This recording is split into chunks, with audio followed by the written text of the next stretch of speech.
Okay YouTube, this is my bug out bag on a budget. One of my subscribers sort of looked at my recent bug out bag videos and sort of said, yeah, you know, but money's no object, you know, you've spent hundreds and hundreds of pounds, hundreds of dollars. And he was right, you know, solar charging, new pack, 4 seasons sleeping bag, it does run into hundreds and hundreds of pounds. So he sort of challenged me to bring something in for about 20 bucks. And this is what I've come up with. I guess in this bag we better find ourselves some sort of bushcraft knife. This is my kitchen drawer, and we've got a couple of old knives in here that haven't used in years. That's the one that I'm going to turn into a bushcraft knife. Okay, going to take this old kitchen knife, going to zip it down. I've just drawn the profile of the blade that I want on it. I'm going to zip that off with an angle grinder, shape it, put a blade on it, maybe a handle of some sort.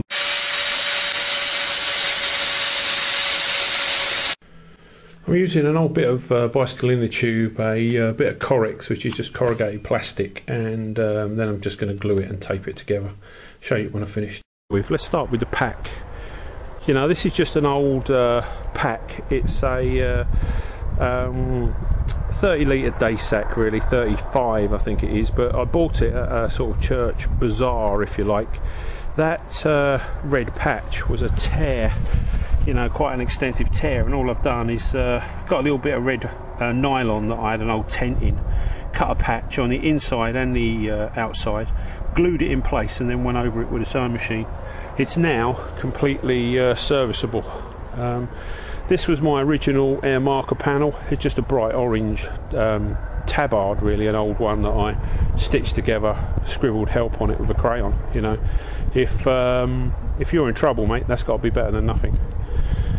The boiling vessel you've seen that we made out of an old tin can and a coat hanger, that works brilliantly. Okay, going to turn this into my billy can with the lid.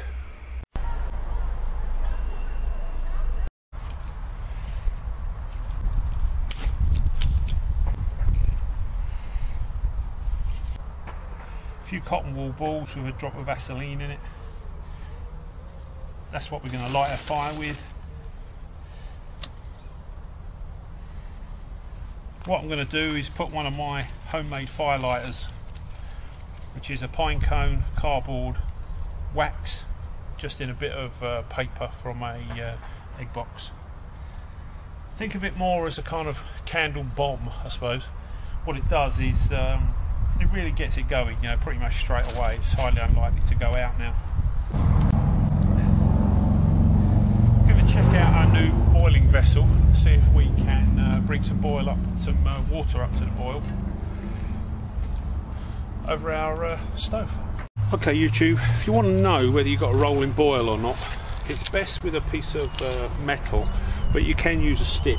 If you just touch it on the top, you feel the vibration through the tin, it'll tell you whether it's boiling or not. You can even do it with a piece of wood, just feel it in your finger. Okay, that's super hot, warm, you know.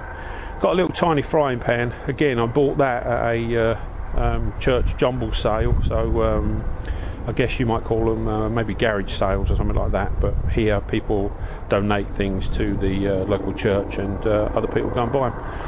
So I bought that, and this is all pennies, you know. The tin cost me nothing at all, the little frying pan, which my intention is to drink out of, so that becomes my metal cup as well, you know, if I'm going to make a brew or something like that, and make it in there. Fire starting kit is just, you know, a bit of Vaseline, cotton wool balls, a few pine cones. I've got some char cloth in that little film case that I have made in the past, and a couple of Bic lighters. My water bottle was just a 750ml bottle of water that I put some tape around to reinforce it, and I've got 18 water purification tablets. The saw and the knife, you know, I made that bushcraft knife out of an old knife in the kitchen drawer, just zipped it down, took a file to it, put a blade on it. The saw cost me about a £5 and a guy.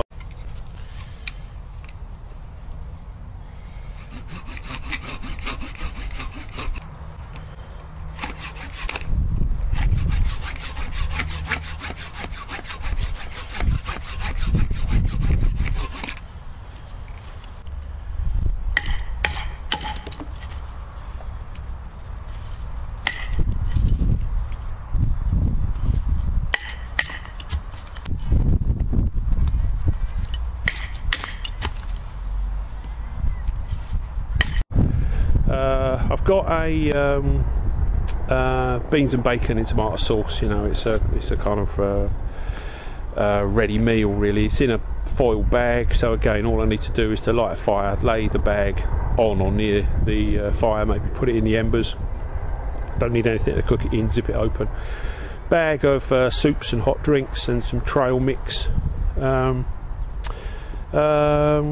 Cordage, you know, that's just gardening twine and gardening wire, but they've got really good breaking strains, and if you've got to knock something up, a basher, anything, you know, they'll be as good as gold. Bit of a decadence, bought myself a little torch from a local hardware shop, £2.95, LED torch with the batteries. So got a little torch. Something else here that you've got to lay your hands on. I've got a whistle, a compass, a thermometer, and a little LED torch. You know, that's just an emergency, kind of have it in your pocket, you know, and that's as good as gold.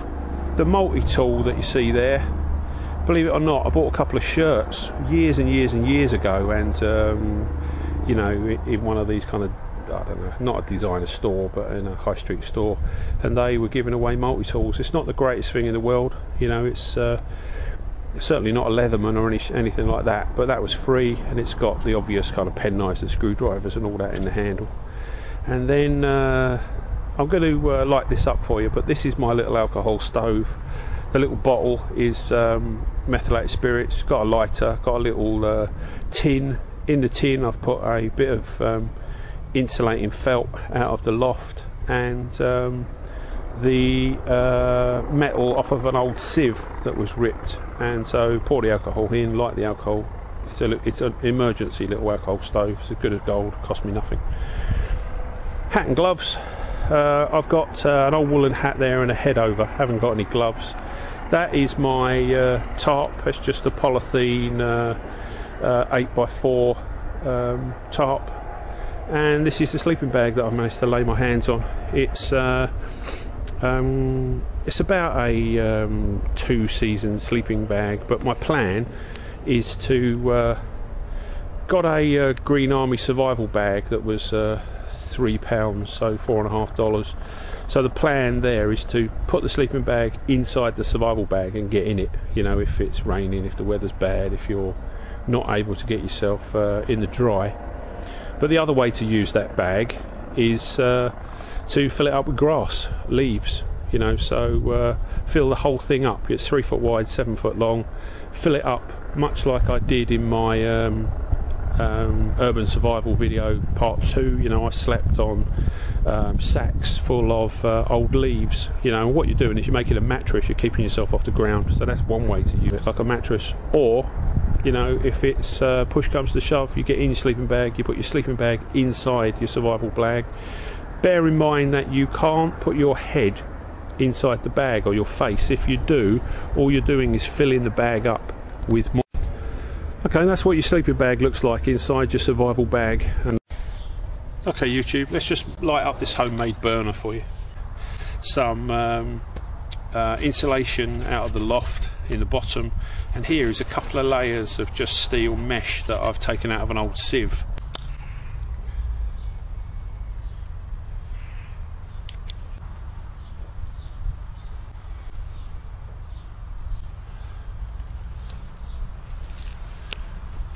Okay, YouTube, that's your bag packed up. Put the water bottle on the outside because I'm, you know, going to want to get to it. There's your knife, your torch, and your multi-tool. Again, I recommend they go in your pockets, but that's as big as your bag is. Hope it was of interest. Budget Bugout Bag, $20. Cheers, YouTube.